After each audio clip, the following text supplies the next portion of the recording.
Hey everybody, my puzzle critique is going to be on one of the shrine puzzles in Breath of the Wild. Breath of the Wild is a popular action-adventure game that's a part of the Legend of Zelda series and was released by Nintendo in March 2017. It is playable on the Nintendo Switch and Wii U consoles.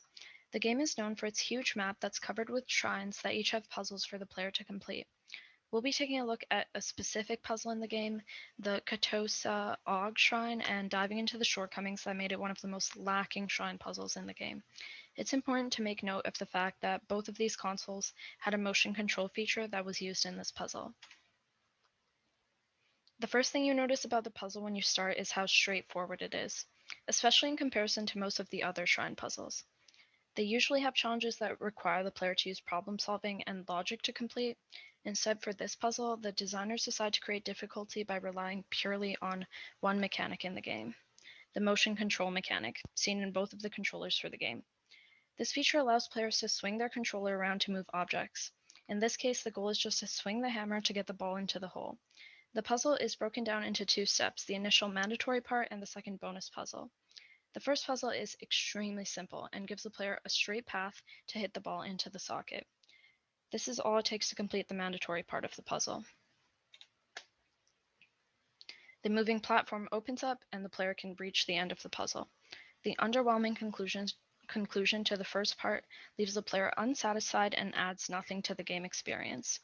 Of course, with the first step coming off as overly simple and boring, the player is compelled to move on to the second part of the puzzle that's optional but gives them a bonus chest.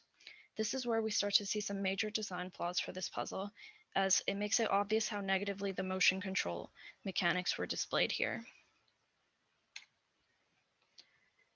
The angle to launch the ball into the hole is really tricky and difficult to do, even though they tried to use it to actually emphasize the freedom of movement that you should have with the Switch controller. The gap in between the middle of the hammer and the socket makes the player have extremely high chances of just knocking the ball into the void and having to restart. Completing it successfully by rolling it onto the ledge at the right angle is irritatingly difficult. Instead of the player feeling a sense of precision and control from the special feature that was intended, we get the opposite effect. The bad use and placement of it in this puzzle ends up making the mechanic look inaccurate and annoying. The lack of complexity makes it boring, and the tricky to control hammer mechanic brings players to a new level of frustration. Not to mention that the challenging part of the shrine, which is the second part you see here, is actually optional. This leads players to have little to no motivation to complete the puzzle altogether. To sum things up, the puzzle for this shrine really disrupts the flow of the game, and the player often gives up without the bonus chest or is just disappointed after the gruesome experience of trying to recover it. The main takeaways would be that it doesn't challenge the player enough, or at least not in the right way. The lack of problem solving required and relying on one mechanic alone to make it challenging was a mistake. Especially in this case when it ruins the intent of adding the special feature due to the awkward and tricky movement of the hammer controls in the puzzle. Making it optional also gives the player the option to just opt out of trying to master the mechanic at all.